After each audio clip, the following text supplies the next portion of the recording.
El Señor les bendiga, hermanos. Vamos a dar inicio a nuestro estudio de este domingo. Vamos a estar leyendo en el Evangelio según San Lucas, en el capítulo 3. Vamos a leer el verso 15 y el verso 16. San Lucas, capítulo 3, versos 15 y 16. Nuestro estudio de hoy lo hemos titulado Un hombre libre convertido en esclavo. Un hombre libre convertido en esclavo. San Lucas 3, verso 15 y 16.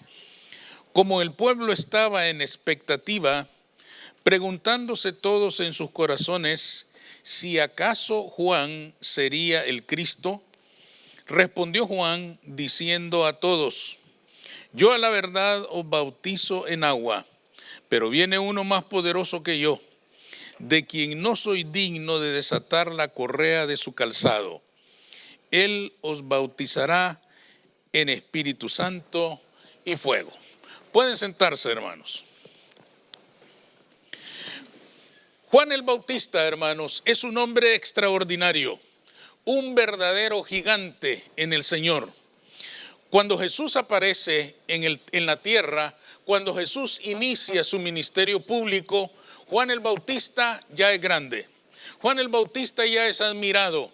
Juan el Bautista ya es seguido por las multitudes. Él ya tiene una posición entre los grandes.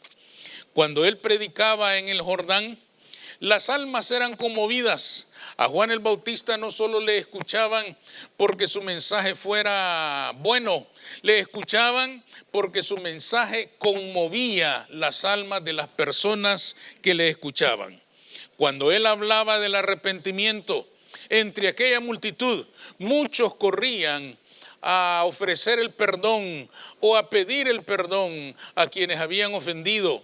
Esto demostraba que la predicación de Juan daba resultados evidentes en las vidas de las personas. El bautismo de Juan había sido, hermanos, tan apreciado en aquellos días que aún los fariseos quisieron tenerlo. Juan el Bautista se los negó y les dijo: haced frutos dignos de arrepentimiento. Con estas palabras les estaba diciendo: no los voy a bautizar porque ustedes todavía no se han arrepentido.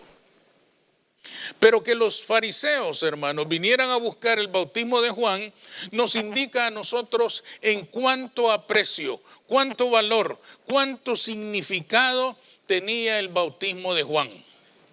El bautismo de Juan era apreciado porque Juan el Bautista también demostraba con su vida los resultados del genuino arrepentimiento delante de Dios. Todo esto, hermanos, nos indica a nosotros qué tan reconocido era Juan el Bautista en los días de Jesús. Sin embargo, nos tiene que llamar la atención el hecho, ustedes leyeron en el verso 15 que la gente le estaba preguntando a Juan si él era el Mesías. Había tal admiración sobre su persona, había tal consideración sobre la persona de Juan, que la gente se estaban preguntando: ¿eres tú el Mesías? Y lo que nos llama la atención es la respuesta de Juan. Juan bien pudo decir: no, yo soy su representante, yo he venido a anunciar su nombre, yo soy el elegido para que les anuncie que el Mesías ha venido. Sin embargo, hermanos, Juan no se presenta de esa manera. Se presenta como alguien que no es digno de desatar la correa de su calzado. Y esta función de desatar la correa de su calzado era una función que cumplían los esclavos. Cuando el Señor llegaba a su casa, el esclavo le desataba la correa del calzado y le quitaba el calzado para que se lavara sus pies y descansara en su casa. Entonces nos llama la atención que siendo Juan tan grande, tan magnífico, tan admirado, estando él en la cumbre ante las multitudes de aquel tiempo, no se presente como un hombre admirable, sino como un esclavo. Siendo él libre, siendo él un hombre libre, ¿por qué se presenta como un esclavo? ¿Por qué eligió presentarse como un esclavo? Él buscaba, hermanos, que su generación aprendiera y que nosotros aprendiéramos también algunos principios importantes para nuestra vida. El primero, Él se presentó como esclavo porque no hay nada más noble en la vida de una persona que ser esclavo de Cristo. Juan, hermanos, no era un hombre débil. Era un hombre sencillo, pero no era débil. No vestía como los grandes. No tenía una figura admirable ante los ojos de la gente. No ocupaba una posición que recibiera el honor y la admiración de las multitudes. Pero no se dejaba humillar por nadie. No era un hombre débil. Era un hombre sencillo, pero no débil. En los días de Jesús, como ya hemos dicho, él ya era líder de las grandes masas. Su nombre resonaba en todos los rincones de Israel, considerándolo como el profeta Elías, o como hemos visto en el verso 15, como el Mesías mismo. Jesús mismo, además, dijo de él que ningún hijo de hombre ha nacido que sea más grande que este. Juan el Bautista era grande, Juan el Bautista era extraordinario. Resistió hasta la muerte los ataques de Herodes, pero nunca le tuvo miedo. Siempre denunció el pecado de Herodes y por eso le quitaron la vida, pero no tuvo temor a enfrentar al poder terrenal. Incluso, hermanos, tuvo que afirmar, como lo vimos en el verso 15, que él no era el Cristo. Quiere decir entonces, hermanos, que Juan no se inclinaba ante nada ni ante nadie. Pero siendo un hombre fuerte, podía reconocer la verdad eterna que residía detrás de la persona de Jesús. Podía reconocer que él era el Mesías y que estando frente a él, siendo él tan magnífico, siendo él tan extraordinario, pero estando frente al Mesías, no se sentía digno ni siquiera de desatar la correa de su calzado. Juan el Bautista había entendido perfectamente que Jesús era el camino al Padre, que nadie puede llegar al Creador si no es a través de él. Por lo tanto, consideraba que ser esclavo de este hombre era lo más noble, lo más admirable, lo más digno que una persona podía cumplir en su vida. Juan no se inclinó ante nadie, entregó su vida antes que inclinarse ante un rey terrenal. Pero sabía que ante Jesús se estaba inclinando ante el Rey de Reyes y Señor de Señores. Y eso no le pesó. Y eso no le fue difícil porque sabía bien que se estaba inclinando delante del Dios mismo. Se humilló voluntariamente. Él cedió su lugar y su posición voluntariamente. No lo obligó nadie, no lo forzó nadie. Él lo hizo por convicción, porque tenía el entendimiento claro de que frente a él estaba el Cordero de Dios que quita el pecado del mundo. Amén. ¿Por qué es importante esto para nosotros? Porque todos debemos entender que cuando servimos al Señor, habrá un cierto grado de humillación. En primer lugar, hermanos, hay un cierto grado de humillación porque todos nosotros hemos sido hechos libres en Cristo Jesús. Él nos libertó. Sin embargo, siendo libres, nosotros entregamos nuestra libertad a Él cuando comenzamos a servirle. Cuando comenzamos a servir en nuestra iglesia local, le entregamos nuestra libertad a Él. Entregamos nuestra libertad en el sentido de que ahora el Señor puede disponer de nuestro tiempo. Y le entregamos en sus manos todo lo que somos, de tal manera que Él dispone de nuestra vida. Servir al Señor nos reclama renunciar a horas de diversión, a horas de descanso, de paseo, de distracción y de tantas otras cosas a las cuales tenemos derecho. Tenemos el derecho de disfrutar, tenemos el derecho a descansar, a divertirnos, a gozar de lo bueno que nos da la vida. Cuando esas exigencias comienzan a aparecer, cuando en lugar de irnos a la playa, sabemos que tenemos un compromiso con nuestro Señor y tenemos que cumplirlo por amor a Él, ese sentido de humillación comienza a aparecer en nuestro corazón. Comenzamos a sentir, hermanos, que no estamos siendo tratados justamente. Podemos llegar a sentir que aunque somos libres, parece que hemos perdido nuestra libertad, que ya no podemos hacer lo que nosotros queremos, sino que tenemos que hacer la voluntad de nuestro Señor. Y entonces comenzamos a percibir ese sentido de humillación. Nos sentimos humillados como si fuéramos débiles y no tuviéramos la fuerza para defendernos y demandar el trato justo para nuestras vidas. En esos momentos debemos recordar que no nos hemos inclinado ante nadie, que no nos hemos inclinado ante ningún hombre. Nos hemos inclinado delante de Jesús de Nazaret, nuestro Señor y nuestro Salvador. Hemos doblado nuestra rodilla delante del Creador de todo lo que existe. Por lo tanto, hermanos, debemos comprender que lo que estamos haciendo es en realidad convertirnos en personas extraordinarias que realizan su vida a través del servicio al Padre de las luces, al principio y el fin, a aquel que lo ha creado todo, nuestro Señor y nuestro Salvador. Nadie está obligado, nadie nos ha obligado, nadie nos ha llamado por la fuerza a servirle al Señor.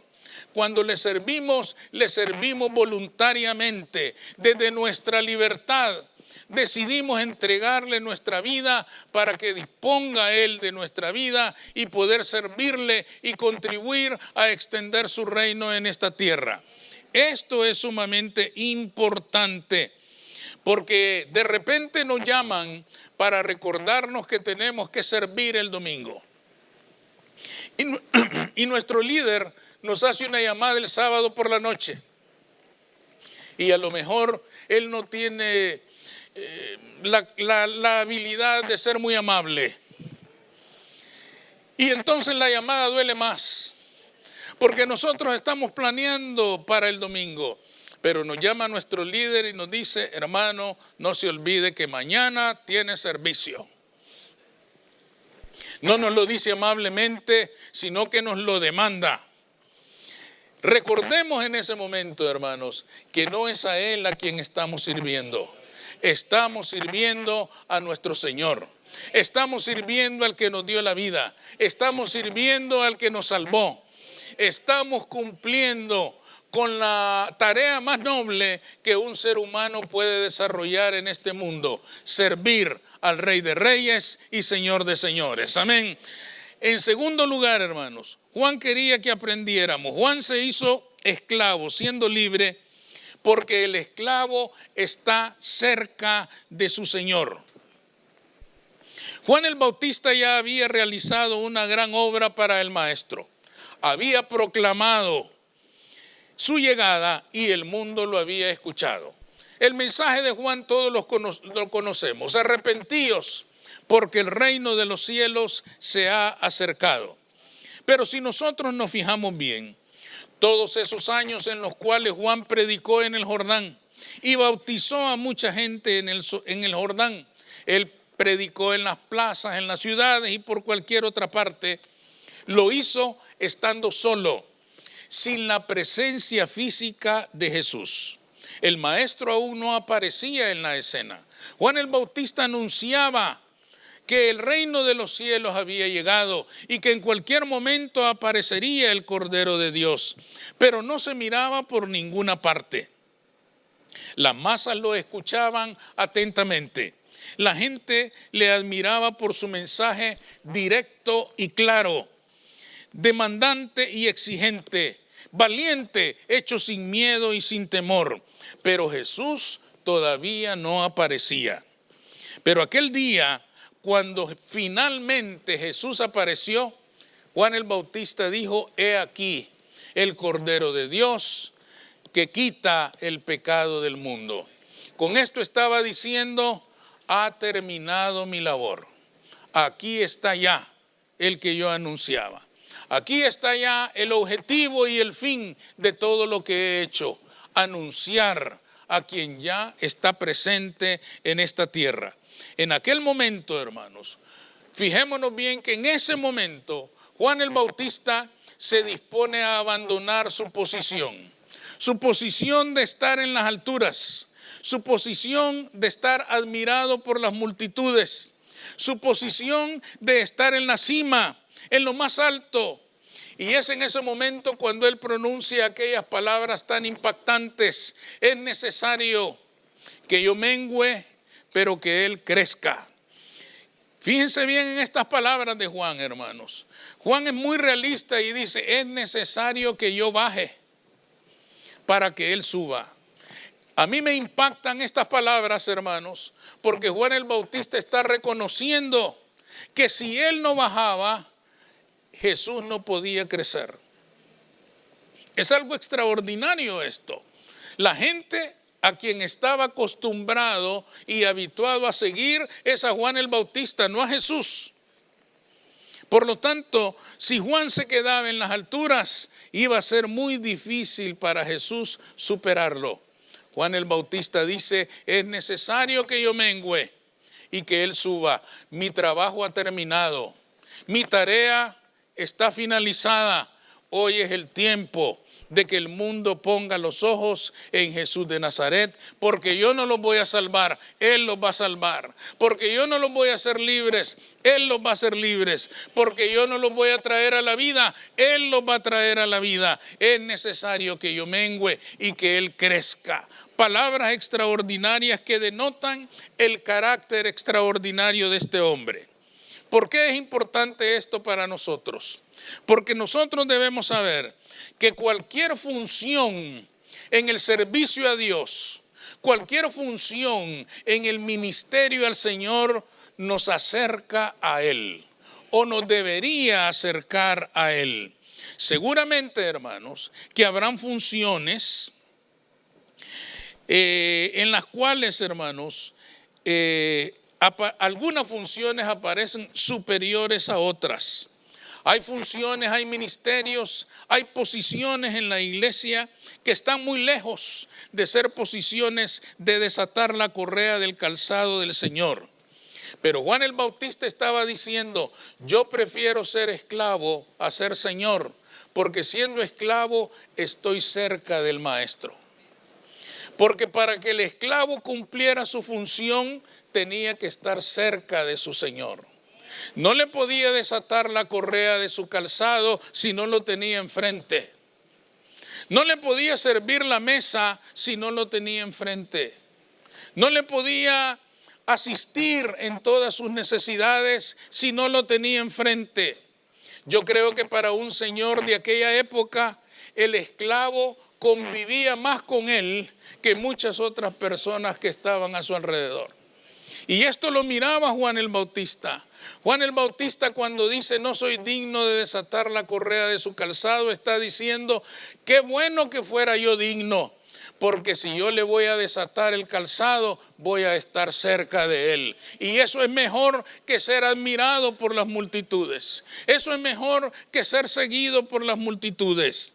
Seguramente, hermanos, que hay funciones que parecen más admirables que otras, pero servir al Señor no es cuestión de ganar prestigio personal. Es asunto de acercarse a Él hasta llegar a tocarlo con las manos. Pero no se puede tocar al Señor si no se está cerca de Él. Muchas personas prefieren los títulos, las posiciones, los nombramientos, pero no siempre significan cercanía al Señor. A esto se le debe poner atención, porque tener ministerio no significa automáticamente estar más cerca del Señor. Estar más cerca del Señor demanda que la persona reconozca que no hay actividad más noble que servirle en espíritu y en verdad al Señor que le ha dado la vida. Que acercarse a Él todos los días para vivir con Él, para compartir la vida con Él. Muchas personas pueden ocupar posiciones en la iglesia y quién sabe si pueden estar muy lejos de Cristo. Pero el esclavo, ese tiene que estar cerca. A algunos de ustedes cuando llegan a su casa les quitan los zapatos. 2 o 3, pero hay. La esposa que se los quita tiene que estar cerca de ustedes. No lo puede hacer a control remoto. No lo puede hacer desde el televisor. Tiene que dejar el televisor y venir a ustedes. Tiene que estar cerca. Tiene que estar frente a ustedes. A algunos les quitan las botas y esas son más difíciles, más pesadas, más trabajo. Pero tiene que estar frente a él para poder hacerlo. Para servirle la comida, tiene que estar frente a él para servirle la mesa. Tiene que estar cerca la persona. Sin embargo, hermanos, esto es cuestión del corazón y no de la posición que se ocupa. El esclavo no puede servir la mesa ni quitar el calzado de su señor si no lo tiene frente a él. Y si lo tiene frente a él, se va a llenar de él. Y si se llena de él, está en bendición. Si se llena de él, está en victoria. Si se llena de él, tendrá respuestas. Si se llena de él, tendrá un compañero de lucha en sus batallas. Si lo tiene cerca, está en la senda de la victoria. Concluyamos entonces, hermanos, en el plano humano, es mejor ser libre que ser esclavo. En el plano espiritual es muchísimo mejor ser esclavo de Cristo. Para tenerle cerca, cuando alguien acepta ser esclavo de Cristo, lo hace para servirle. Y si le sirve, estará siempre cerca de él. Esta es la meta de la vida cristiana. Cuando servimos en la iglesia, hermanos, uno de los puntos importantes de este estudio, cuando servimos en la iglesia, no nos fijemos en las dificultades, en el líder que no tiene tacto, en el líder mandón, enojón. Fijémonos, hermanos, que el ministerio nos da la oportunidad no de estar cerca necesariamente del líder, sino de estar cerca de Cristo. El servicio nos da la oportunidad de quitar el calzado de los pies de nuestro Salvador. Esa es nuestra bendición, esa es nuestra victoria, esa es nuestra porción. Eso es lo que nos corresponde si le servimos al Señor en espíritu y en verdad. No nos desanimemos por los problemas que podamos encontrar en el servicio a Dios. Más bien concentrémonos en comprender que le servimos al Señor. Y servirle al Señor es el camino hacia la verdadera grandeza. Vamos a orar.